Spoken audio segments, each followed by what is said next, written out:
Sales and dating is actually quite connected because in both, alignment, trust, and consistency are very important. And if you chase too much, it's also not gonna work. Veronika Szumska. She's a high-ticket sales professional and a dating and mindset coach helping high-performing men and women attract with attention. She's built a very massive brand around traditional values, emotional intelligence, and soft power. Self-worth is everything. It's all about energy and clarity. Whenever you feel confident, you deserve that client, you deserve that premium relationship. This is the whole foundation, the way you're gonna act. If you don't, for most men, it causes them to become emasculated, where 100%. they lose their he's masculinity. cutting his wings. Yeah, and they don't feel happy. Every successful man also needs this feminine energy in his life. When they don't compete and they are aligned together, that's the real superpower.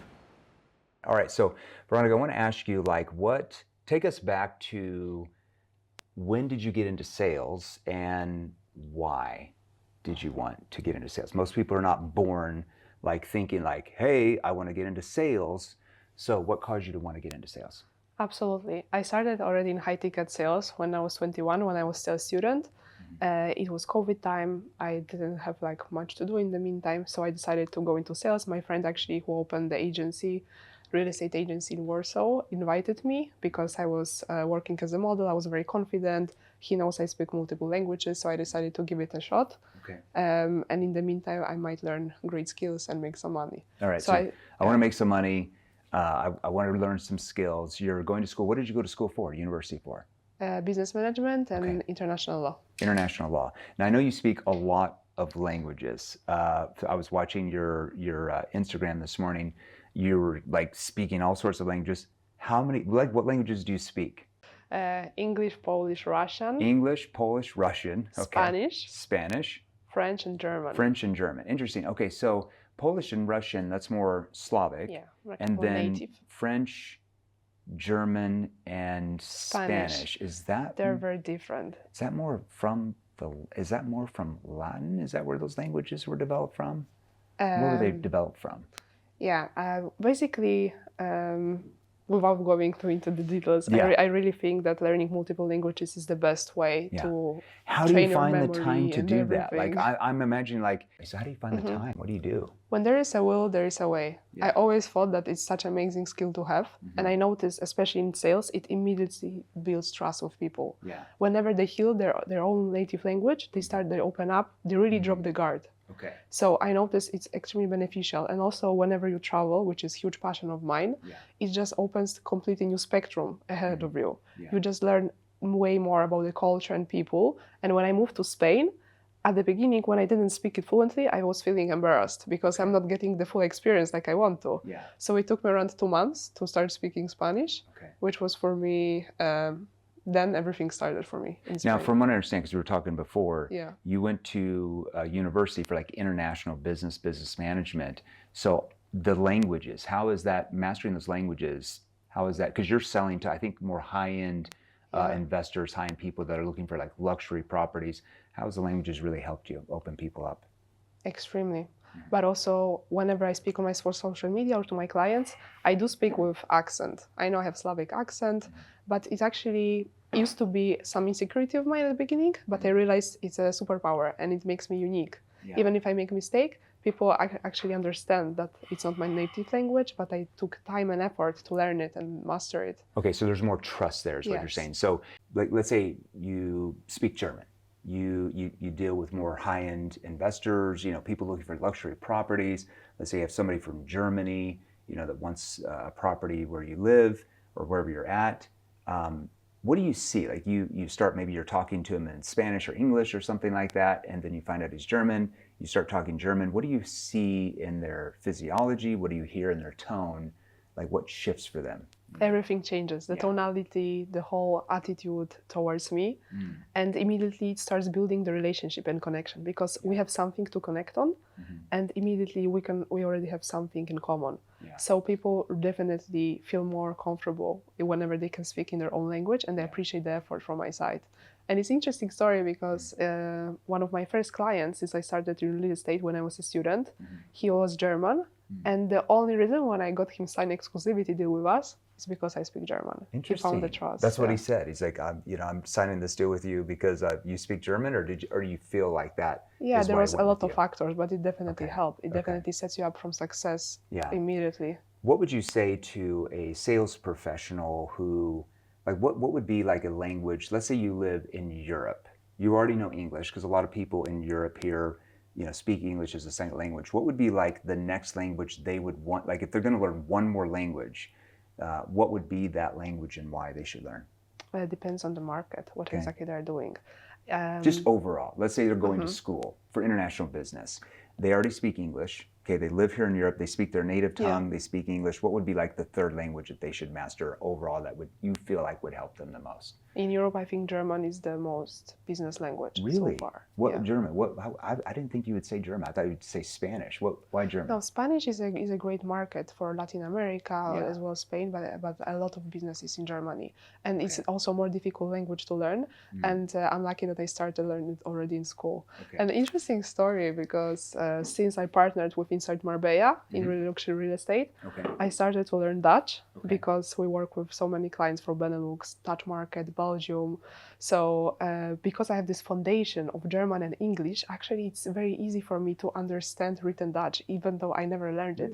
So when you already have like few languages in your that you speak fluently, it's so easy to pick up new phrases from the new one. From the other languages that exactly. are so let's say you're American. Okay, because a lot of people watching and listening to the show, they're going to live in America, North America, Australia, UK, a lot in Europe too. But let's say you're American, you pretty much in America, you just know one language, English, for not everybody, but most people. What would be the second language you would say, hey, as an American, you should master this language? I think Spanish for Americans because it's just so many people there and it's a really huge market. And it's also a fun language to speak. Everything in Spanish just sounds better, more sensual. It just sounds better? Yeah. Tell me why it sounds better, more than German, because sometimes when I do hear somebody from Germany talk, I'm like, oh, it sounds interesting. I'm a big World War II. I love World War II history. So sometimes I'll watch a documentary and it'll be in German and it's like such a interesting, it sounds just so different than like Spanish. Exactly. It depends on the person how I speak it. Whenever I speak German, I try to smile extra more to listen more because it sounds like hard. Like it can sound hard. Depends on the person and accent, of course. But it's still, it's a beautiful language and it's very, very useful in business. Yeah. I love that. Okay, so there's some questions that everybody wants me to ask you, the audience here. We often hear that sales, and I think, sales is we always hear sales is like a masculine game. And when I look at our clientele, we train, right now we have probably 200-some thousand individual clients in our high ticket training programs. That doesn't include all the companies we train, and sometimes some of those companies have like 10,000 salespeople on our platform training. And when we looked at the data, it was like 76% men, 24% women. So a lot of times I think when people think about selling, they think it's more of a masculine game, okay? Aggressive, fast-paced. How has embracing your femininity, that's a hard word for me, I'm from Arkansas, made you better at selling? Like embracing that feminine, how has it made you better at sales? I would say it's a true superpower and my secret weapon. And I wish more women would understand that it's not a weakness. Really? Okay. It actually makes you so unique and different and stronger. And femininity, it basically should be the whole foundation. Because the worst mistake that I notice women can do is to start competing with a man by copying them. And trying to sell like a man. Exactly. Then you are very detached with your own energy and you end up drained and burned out quicker. I think it's so not natural. Of course, it's important for you as a lady to learn the high ticket sales, to learn the strategies, read books, but to infuse them with this feminine power and energy. And what I mean by that, because it's a very broad term. Yeah, what do you mean by femininity? Yeah. Like, what do you mean, like how that is your tonality? What is it? Yeah.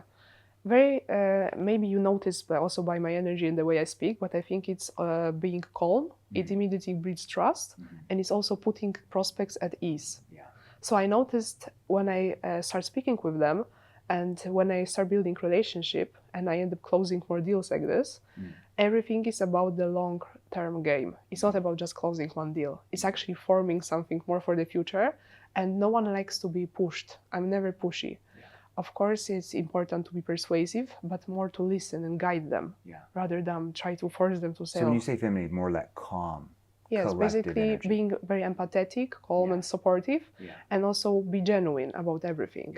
I'm very genuine when I try to listen. It's more about that rather than pushing. You show empathy. Exactly. You know, and that's, you know, we train that there's 5 core tonalities that every salesperson, man or woman, really have to master if they want to be like, if they want in the top 1%, if they want to be like, you know, making more sales, more money, helping more people, right? And there's, you know, there's a curious tone. You know, we'll give some examples today. There's a confused tone, depending on the context, right?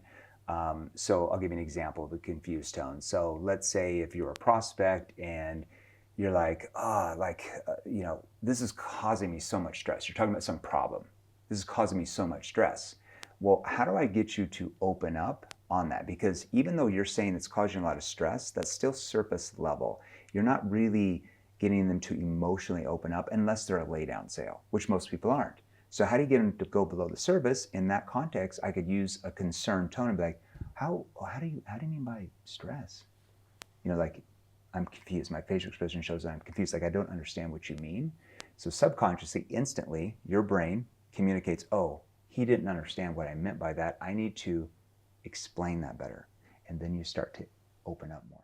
Hey guys, Jeremy Miner here. A lot of you guys keep asking me really good questions in the comments on how to sell more. So the easiest way to actually get a hold of me is to actually text me way faster.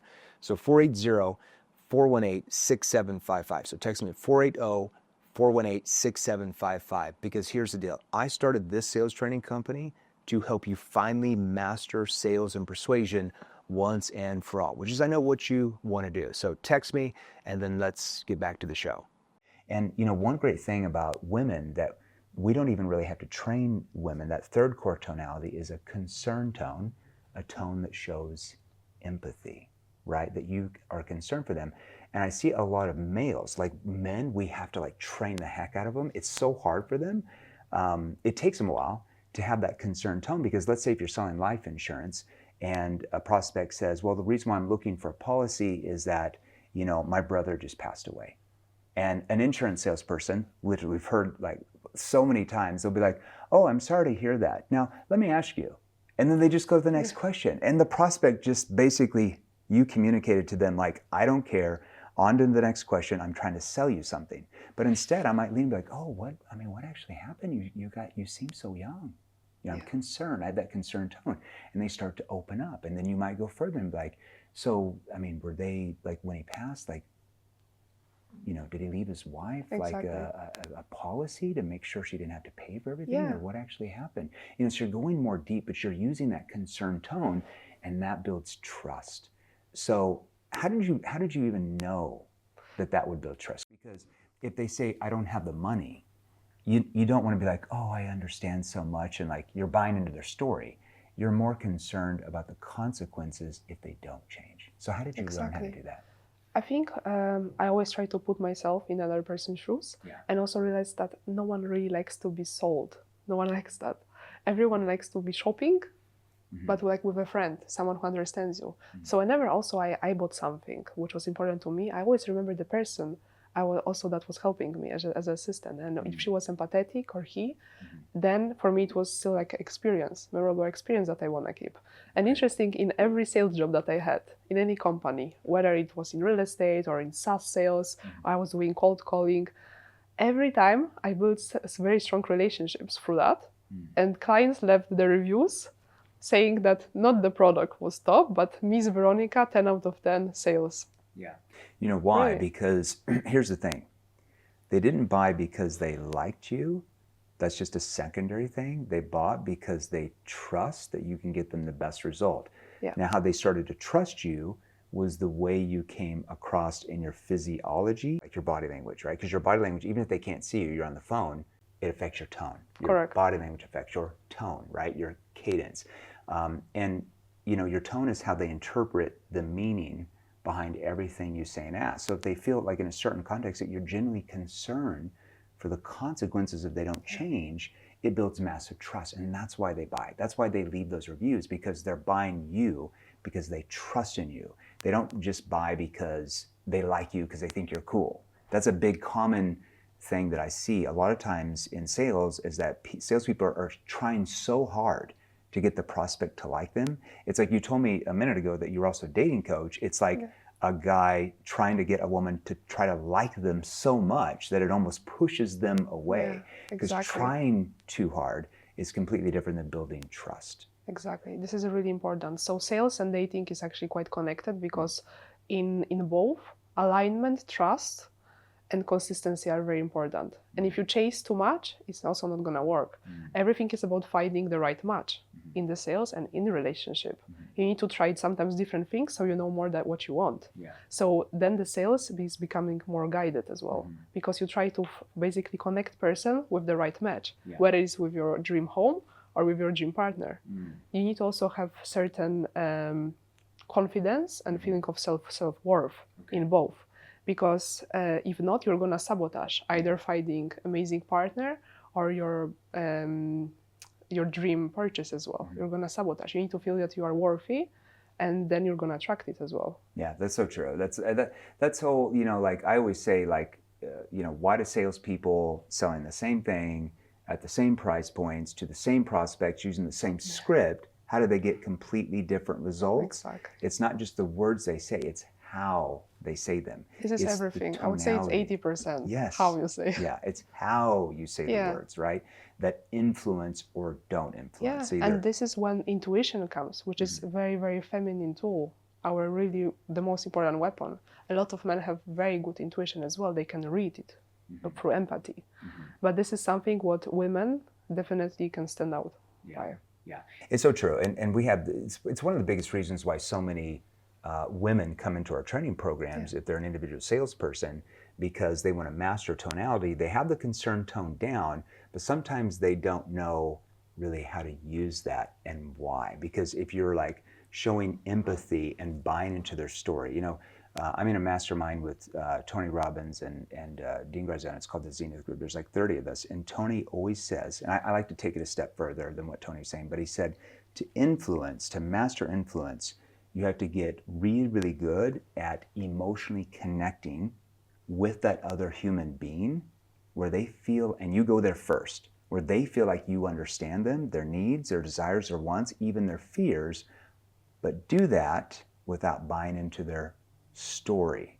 So what is their story? Like if a prospect says, I don't have the money, or I can't talk till next month, and you just buy into that story, like, oh, okay, when do you mean to call you next month? You're just buying into their story, and it doesn't help them. You offer them no value. Absolutely. And you can understand somebody, but if you judge them, more than likely they will not buy. So let's go back into this.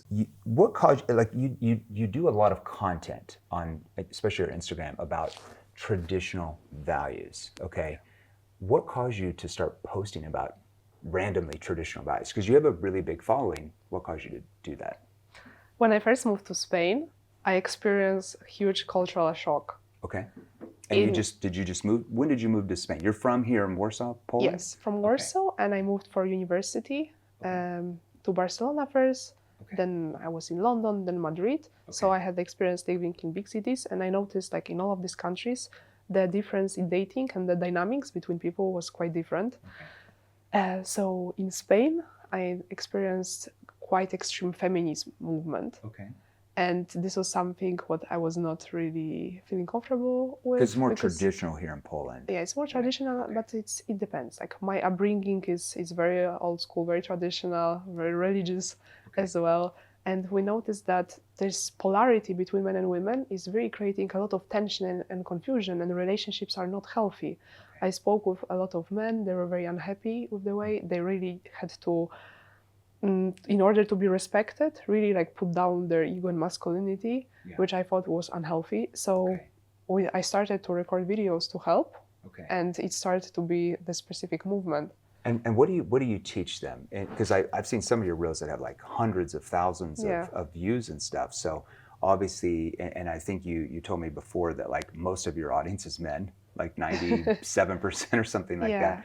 What are you teaching them in there? It's targeted towards men, but also women who want to be more feminine, who want to understand this.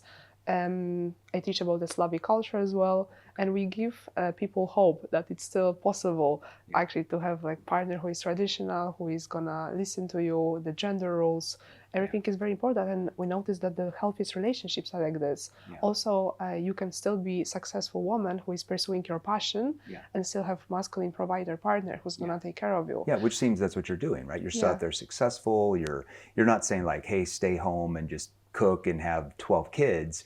You know, if that's what you want to do, that's what you should do. But you're also saying, hey, you can do both, but still support your partner. Yeah, exactly. So in Poland, I think there's very nice balance in women that they still they want to do both, but they still kind of lean onto their feminine energy. Yeah. And in Spain, it seems like impossible to find. Okay. And I see like in my audience, the Western men, they seem shocked that it's impossible. They even say I'm AI. It's impossible. They never saw anything like that. So where you live in Spain now, a lot of the men are just like ruled by the woman, like they do. Like, are they like emasculated? Is that what's going on, or? They don't want it. A lot of that I meet, they really, this is not what they are looking for. Of course, there is a lot of also traditional Spanish women and everything. However, the movement is very strong and it's causing people very confused and a lot of tension in relationships. And this whole movement is supposed to give people hope and really to try to find themselves and go back to the roots. And this is what I'm teaching. Okay. And this is how I help people.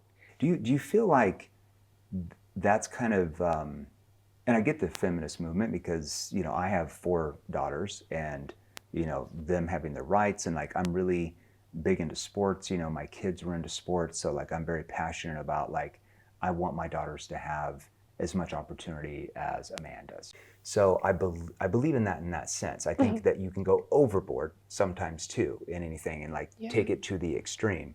What I like about what you talk about in your videos is that you still have success, you can still be supportive, but do you feel like maybe going extreme causes unhappiness in women at the end of the day? 100%.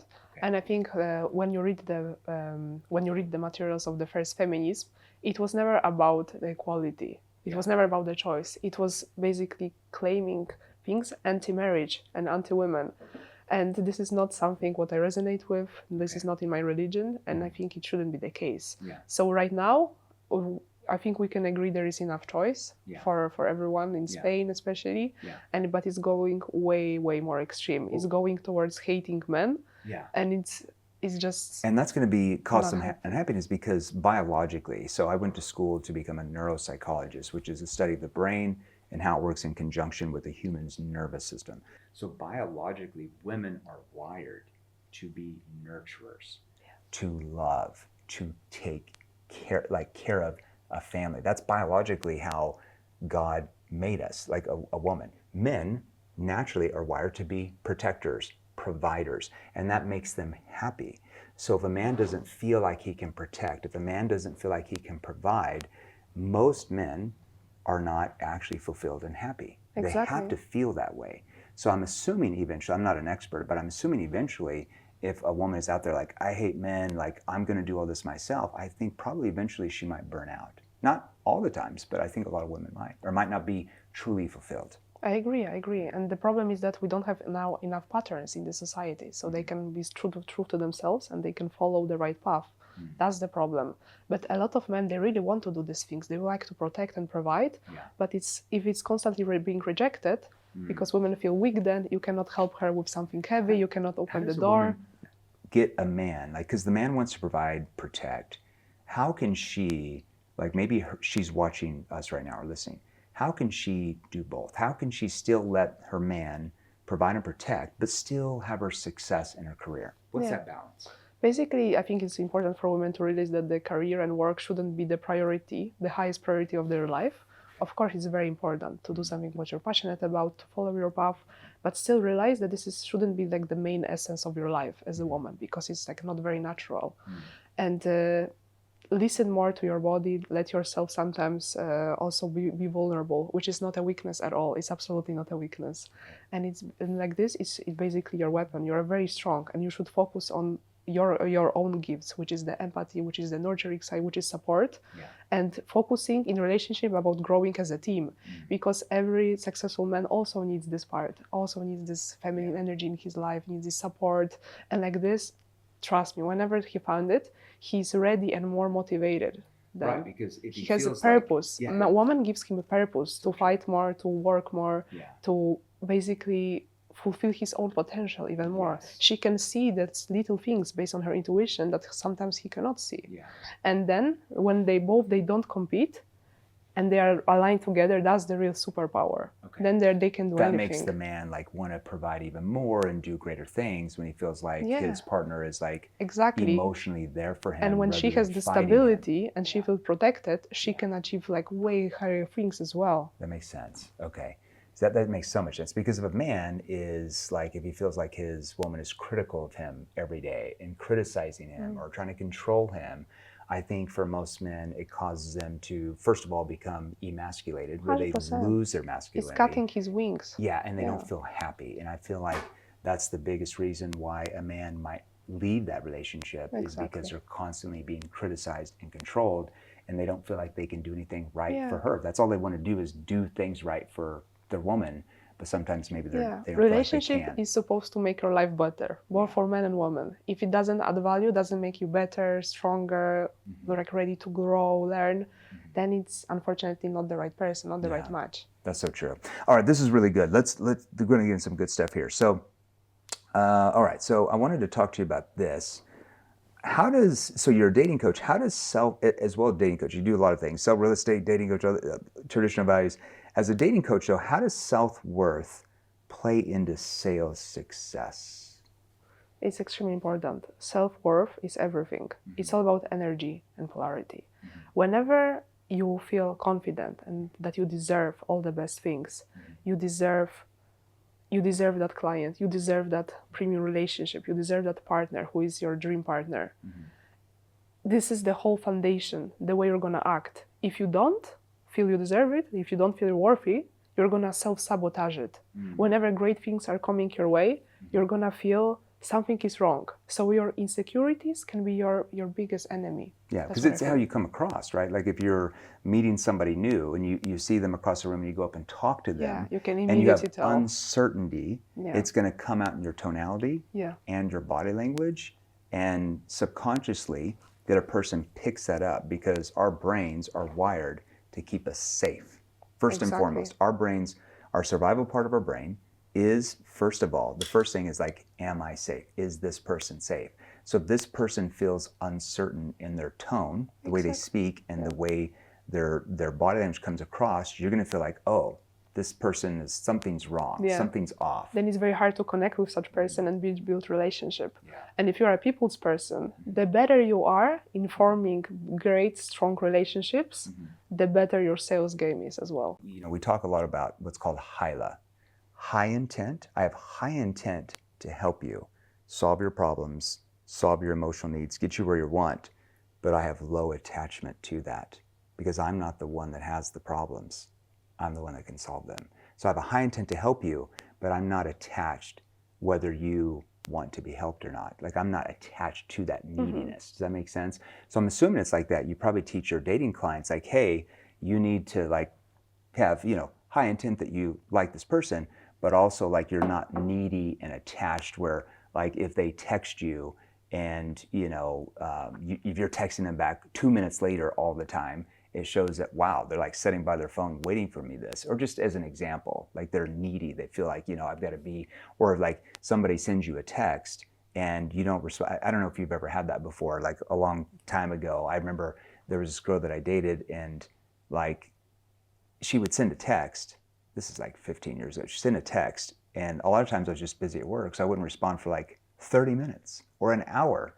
And like 10 minutes later, if you didn't respond, she would like do question mark, like, why are you not responding to my text? And I'm like, she feels insecure and like, what's going on? She's like attached, like she's needy. So how do you mainly train men or women in like dating stuff? Both, but my profile is focused on men. Currently, we attract a lot of men from like Spanish-speaking countries, also from US, but definitely attachment styles are everything. How do you help like men like gain certainty, if they're a little bit uncertain in themselves, like how do you help them gain certainty? Yeah, a lot of men that are reaching out to me, they're looking for something serious. They already want to get married at some point. They want kids. They're looking for someone who's going to respect them and add value to them and be very feminine, because I know how rare it is for them to find. And very often they're quite insecure about sometimes their appearance, sometimes like their energies, or maybe they were rejected many times before and they don't really know how to approach women. And my role in this is to basically equip them with this confidence and like give them a little tips about the cultures, because normally they're interested also in Slavic culture very much. So give them like a little bit of the masterclass, but also tailor strategy for each client, because of course everyone is different, everyone has different style, different experience. So it's really important to try understand and to make him the most confident. How do you build them into the identity of a man who has confidence? Like what are some, like maybe what are like two big things that you have to teach most men to build them into that identity? So it's all about the identity. Like like if you want to be something, you have to be the identity of what that person is to do it. For men, the most important part to become confident, I think, is his experience. So this is the part where they have to actually do the work. I cannot do this for them. I cannot also advise them to put on the mask, to be certain persona when you approach women, because if you're gonna keep acting certain way, you lose the touch with your own self. You have to become who that person is. You have to become a confident man. It's your identity. It's just like, you know, I always have a hard time with like, and I like these groups, but the way they're teaching, I feel like there's far more effective ways to get through, like Alcoholics Anonymous. You know, I'm an alcoholic, you know, I've been sober for 30 years. The problem with doing that is you're still in your mind, your identity is you're still an alcoholic. So typically, like Sigmund Freud said it best, people do who they believe they are. People do who they, I'm summarizing, people do who they believe they are. What he basically said is people make decisions based on the identity of the person who they believe they are. 100%. So if you believe you're an alcoholic, even though you've been sober for 20 years, you will more than likely relapse because that's your identity, rather than saying, I just don't like to drink anymore. Now you're not the person. You're like, that's not your identity. You're just a person, but you don't like to drink. That's completely different. So you're in real estate, you're selling in a luxury market. So you're talking to very sophisticated, very wealthy people. So how did you learn how to be able to communicate where these people let their guard down, opened up to you, and respected you as an expert, not just somebody, you know, like a pretty face or something? You were talking to me a little bit ago, like some of these guys would like try to date you, not respect you as an expert. So how did you shift that? Very good question. I think a lot of women could identify with me and the situation, especially when you're very young, you're very innocent, you try to help people, you try to sell them something interesting, show them the investments part, and very often they rather invite you for a dinner. They don't want business between us. That's what I heard many times, unfortunately. But very often they really underestimate me when they see me first time. But it actually can be a very good for me, in favor for me. So when they do, they don't even realize that at some point I can come, I can be out there, I can be prepared, have the knowledge, the skill set, and actually deliver very good results they didn't even expect at the beginning. So I would say, How do you communicate that? Like, how do you come across as like, here, I'm here to help you solve your problems, but do it in a way where they don't feel like you're, you know, like judging them, or like, you know, for a high net worth man? How do you do that? Like, what are some techniques maybe for our lady bosses that they can learn to do? I would say always be professional, always be responsive, prepared, on time, and show that you are there for them on standby whenever they need, whenever they have questions. Or sometimes over communicating, it's okay. People might have a lot of doubts, but if you're gonna helping them to make like this vision true, they will always remember that.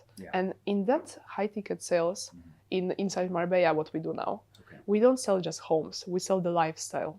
We sell the vision. Everything is like emotional. and we help them understand everything. Because how many real estate agencies there are in Spain or in There's- Marbella itself? in America, Everyone there's is like one on doing every, real estate. 2 feet, right? Exactly. What caused you to separate, and you said something really important there. What you said was really, really brilliant. You said it's how do you get them to emotionally open up, because a lot of people have this, they believe the lie that somebody who's extremely wealthy only makes decisions logically, that they never open up emotionally. Scientifically, that's just not factual, because our brains scientifically make every decision emotionally. We justify with logic. But how do you get them to open up to you emotionally? Because that's where they make the decision. I would say energy is everything. It's just too many salespeople who don't understand that like being too salesy and pushy, it's actually pushing clients not to buy, but pushing them out Away. from the deal. Yeah. Exactly. So I would say again, energy is everything. The way you put them at ease, just being there on standby, being responsive, and helping them understand that whenever sometimes they feel also with the sales and the person, how is a good match, the energy is everything. And we can showcase them the whole vision and make it true. And it's not only that we make a sale, we close the deal and we leave them. No, we offer property management, the whole investment strategy. We give them also interiors. So when they have like such a broad spectrum to choose from, and we show them like we can handle and we can be there for you on each step, whenever you're coming from UK, from US, from Netherlands, from Poland, from Russia, Ukraine, we are there for you. We're gonna help you, and we're gonna study the whole situation and help you to make a best decision you can make. Well, it's true, because I think you said something even really cool before that. You said we're not selling them just a home, we're selling them like the lifestyle, the dream. Really, you're selling them the result of what the home does for them.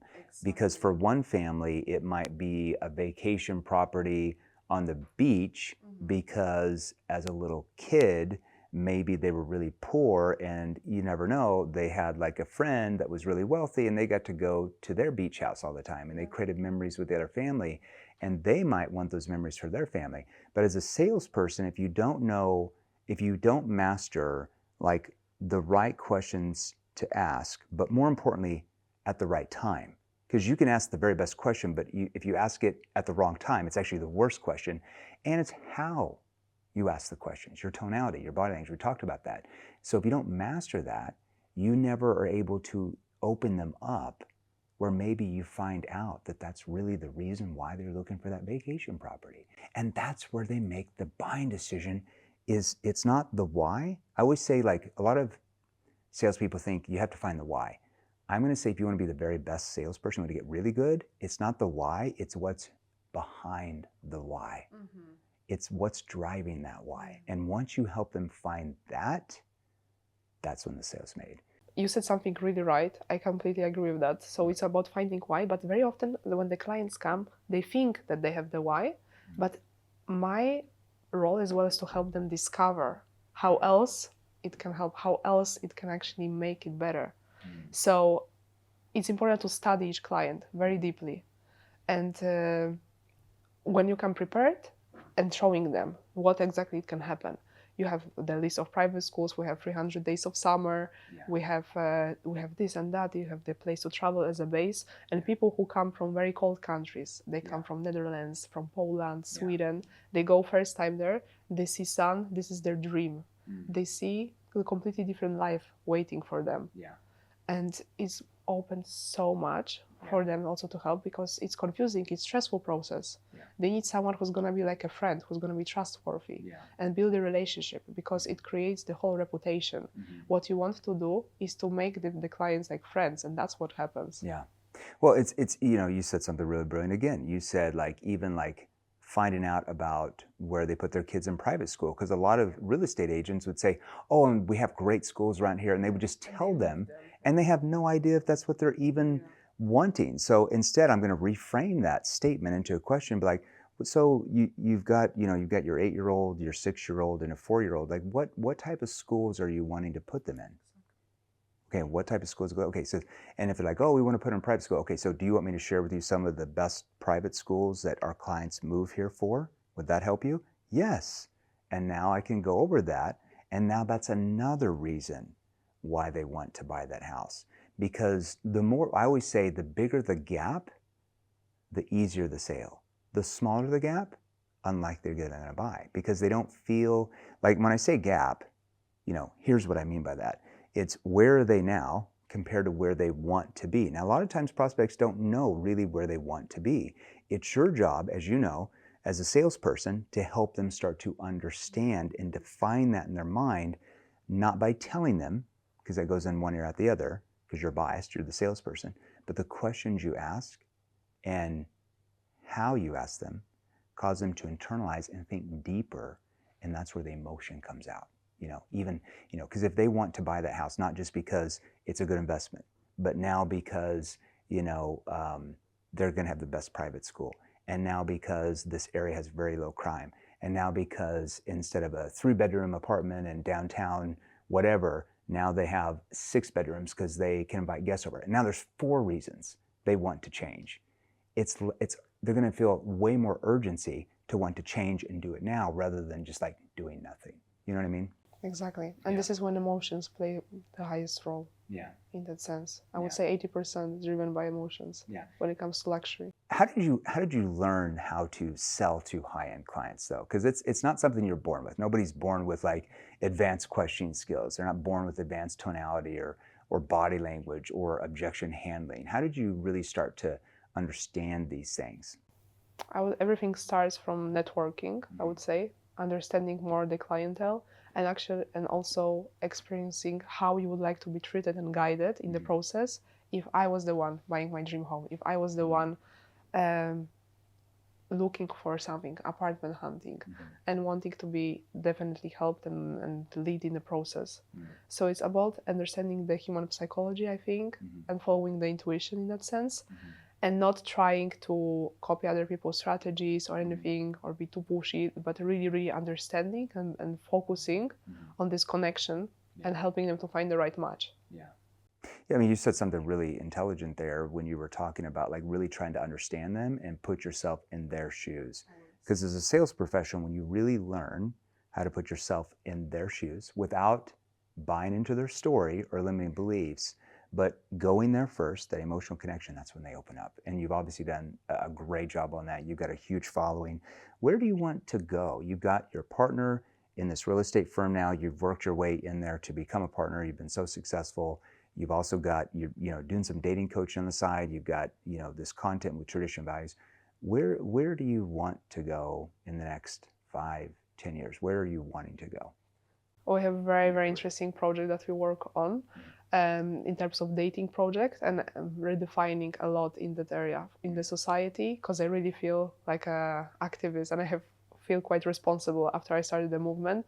And I was honestly surprised how well it resonated with the audience, how much this change is needed and how helpful it is for people. So right now I'm building a very big project. Hopefully it's going to be launched next year for winter.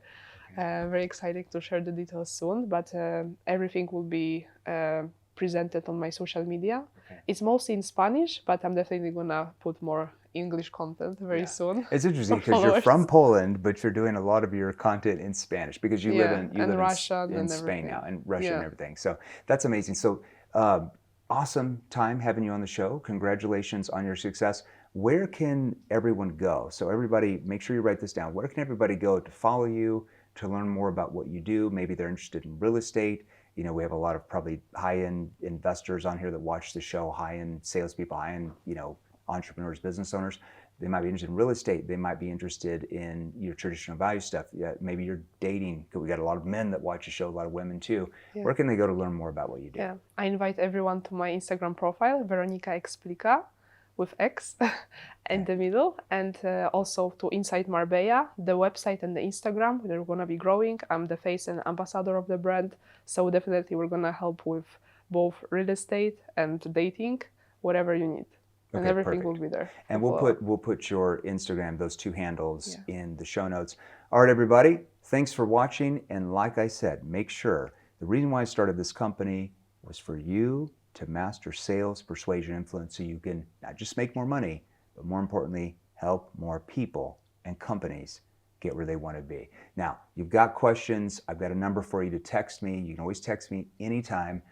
Myself, you got to give us sometimes a day or two, but we will always respond back to you, myself or one of our sales trainers. Here's the number, 480-637-2944. And you know that saying that there's never a dumb question? How people say, you know, oh, there's never a dumb question, ask any question. That's not true. There are a lot of dumb questions. So I want you to ask me really, really good questions because I know you're smart, you're committed to mastery. So write your questions down, anything about sales, persuasion, influence, and myself and our sales trainers will get back to you. Thank you.